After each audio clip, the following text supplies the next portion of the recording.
Have you ever made a change or just wanted to make a change in your home and then immediately second guessed yourself? Welcome to GA Atelier, the place where intentional design meets mindful living. I'm Gigi Askar, and I'm here with you on this journey to explore how intentional design can shape the way we live and feel, and how to transform our living spaces into sanctuaries that reflect our unique story, personality, style, and lifestyle, and elevate our everyday experiences. Step into my atelier and let's intentionally design together. So last week we talked about trying things on, how rearranging something, moving a piece around, or even just seeing your home from a new angle can shift the way it looks and the way it feels and just the energy in general, and maybe spark something fresh. But today I want to explore what is happening in that moment when you decide you want to change or you think you want to change, and then there's a moment of resistance. Whether it's before the change happens or right after it, after you've done the change. The feeling of being uncomfortable with that change and why it happens and what to do about it. So you want to try something new in your space, but you're not sure. Or worse, you actually try it and, like I said, you second guess it right away.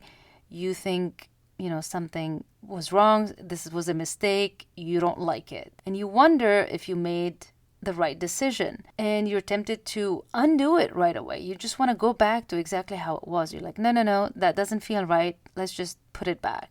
And to go back to what was there before or how things were before.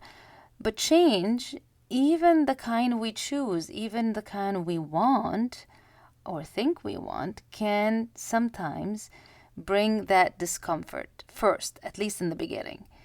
You're moving from something familiar to something unfamiliar. And we tend not to like that unfamiliar feeling or that unfamiliar setting environment around us.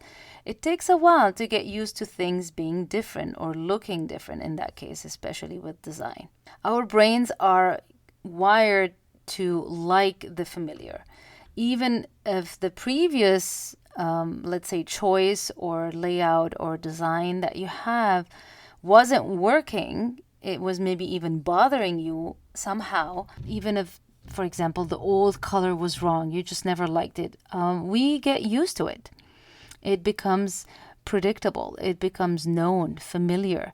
So even though we might not like it, but we're more uncomfortable with changing it because we don't even know what if that new change we might not like it too. So when we change something, even something small, we're kind of disrupting our environment in a way. And in the case of course, design, it's a visual disruption, but also a feeling, because things might feel different. The way you walk around a room or you use the room or the layout and the flow can change. So the new change looks and feels, of course, more obvious. It's just stares at you, kind of.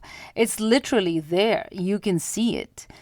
So it's a new thing that we have to process and get used to it and learn to literally live with it, because you live in that environment. You're living in your home on a daily basis.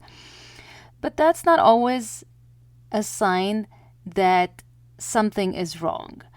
Not liking it right away and not feeling familiar with it or just completely comfortable with it is not necessarily a sign that this was a wrong decision. It's just a different environment. It's a different situation. So here's my suggestion.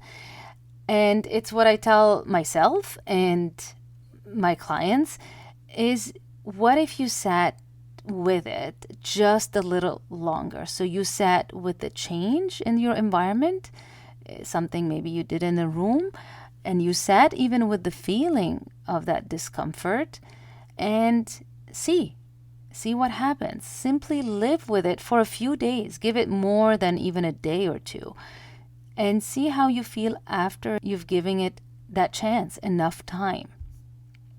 I actually just recently, and it's funny because On a couple of occasions, it was the same room, it was the home office, and it was the same suggestion that I made, because I made that change in my home office and I noticed a huge difference right away. Even though in the beginning I felt uncomfortable, even some of my family members also were like, "Oh, I'm not sure we like that change." It felt different, and it was putting the desk in the command position, or what's known as like you're facing the door rather than facing a window or a wall, and you're kind of moving the desk usually in the middle of the room, or more in a way that it's facing the door. But anyway, so when I made these suggestions on both occasions, so different people, the initial reaction was resistance. After I told them to move it, experiment with it, see how you feel.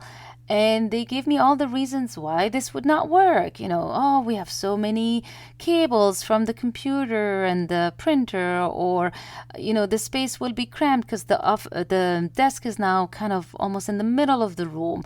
It's away from the wall, so we are losing space, right? It will look odd. We want to use it for other stuff. Just a whole bunch of reasons. But I just said, try it. And also, ideally, keep it for a few days. Just give it a chance. Just long enough for you to get used to it. Literally sit with it, because you're sitting at your office, right? And the worst case scenario is you move it back. You really don't like it. It doesn't agree with you. Move it back. So the resistance that you feel is not necessarily a cue to reverse the change right away.